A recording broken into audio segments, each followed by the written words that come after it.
Alright, so you just downloaded the new Remnant 2 DLC, The Forgotten Kingdom. You stumble upon this nice little dungeon called the Infested Abyss, and then towards the end you meet this guy, the Emissary. Now, you have a choice. Do I fight him or do I kiss his butt? And then you thought, I ain't kissing nobody's butt. I'ma kick his butt. And now you might have bit off a little more than you can chew, and you can't beat him. Don't worry, in this video, I'm gonna show you exactly how to do it so you don't have to waste time and you can get on with the game. Now, this is my first Remnant video for this DLC series. I will be bringing out a bunch more, so stay tuned for that. But without further ado, let's get into this. All right, now first off, I want to start by saying you do have the option not to fight him, as I mentioned.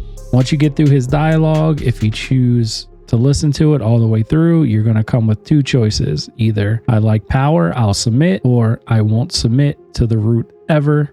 And at this point, depending on what you pick, is going to change the outcome of what happens next. Now, if you choose I like power, I'll submit, seems like he's going to stick with you a little longer in the game. I don't know exactly what's going to happen in the future, but he does give you an item, and that item is the Profane Soul Stone, and it increases summon damage by 30% and summon movement speed by 15%, reduces total damage reduction by 10% per active summon. So this thing's actually very powerful if you like summons. So if this is better for you, just go ahead and take it.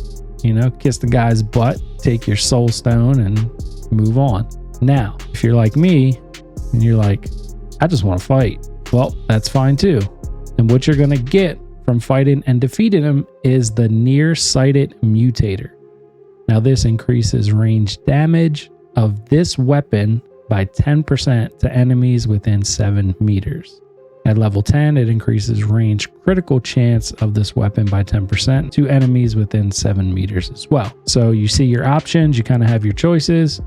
But if you're watching this video, you probably already made your choice, so let's get into the fight. So I'm just going to go over a few of his moves real quick. First of all, he can teleport. So he will teleport around the arena, which makes him a pain to deal with. Now, something that's very odd, if you try to shoot him, you'll notice he tends to freeze and just stop moving. He kind of phases out and you can't do any damage to him. You have to kind of wait for him to phase back in, and then you could do damage, and then he tries to teleport again and use his abilities. So it makes it completely annoying that you can't hit him all the time. You kind of just got to sit there and wait for him to phase back in, and then he teleports. You got to find him, you got to shoot him, hopefully get some hits in, and hopefully he don't kill you while all this is going on. Now, the orbs that kind of flash on the ground, if they hit you, it does massive damage, and then it puts a countdown on you, and if the countdown hits 0, basically you take more damage. So you pretty much get one shot by these unless you're actively healing in between, and it is survivable. It's just a pain. Now, the biggest mistake I made here, which everyone else may figure out, is trying to fight him in this little area up top. Now, I wasn't actually trying to cheese him, I just wanted a little bit more room to fight him. So instead of fighting him up here on the platform, go ahead and drop down here to the side. Now, I figured he would follow me down. I'd have plenty of room to fight him and we'd be good to go. Once I got to the bottom, I forgot that I didn't clear any of these enemies, so I went ahead and cleared them all out because he didn't come down yet. Now, at this point, everything was cleared and I'm thinking, man, I'm gonna have to run back up there because he won't follow me.